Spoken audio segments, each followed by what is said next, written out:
Kita awali informasi pertama, Saudara. Polres Metro Jakarta Selatan masih melakukan pendalaman motif terhadap remaja 14 tahun yang membunuh ayah dan neneknya di Cilandak. Pelaku ditangani oleh unit pelayanan perempuan dan anak karena masih di bawah umur.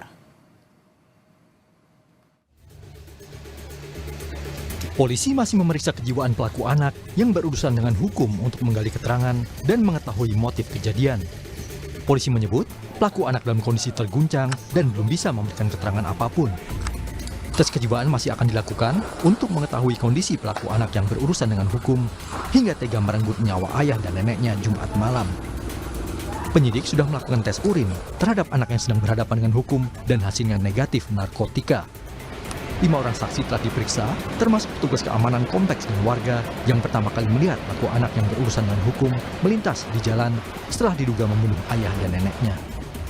Untuk saksi udah ada 5 orang ya dari petugas satpam ya, karena memang pertama kali kejadian itu anak itu melintas jalan ketika satpam lagi patroli di perumahan.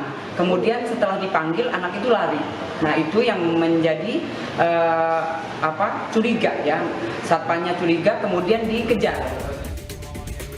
Peristiwa pembunuhan ayah dan nenek oleh seorang remaja di Cilandak, Jakarta Selatan menghebohkan warga.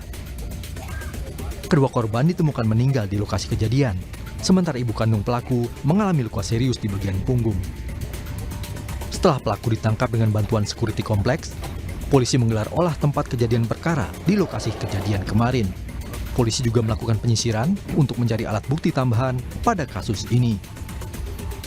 Berdasarkan pengakuan awal, pelaku tak bisa tidur dan mendapat bisikan yang meresahkan.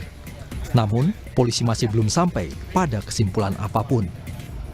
Untuk motif masih kami dalami, ya, dan untuk pelaku sendiri, ya, anak usia 14 tahun, ya, statusnya masih anak, seperti itu rekan-rekan.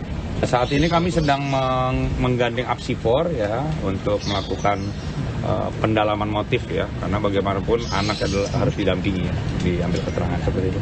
Dia tidak bisa tidur, terus ada hal-hal yang membisiki dia lah, meresahkan dia seperti itu. Kami ini masih kita dalami, kita belum bisa ngambil kesimpulan kalau untuk Saat ini, ibu pelaku masih menjalani perawatan di rumah sakit akibat luka tusuk di bagian punggung. Sementara jenazah ayah dan nenek pelaku sudah dimakamkan. Tim Liputan, Kompas TV.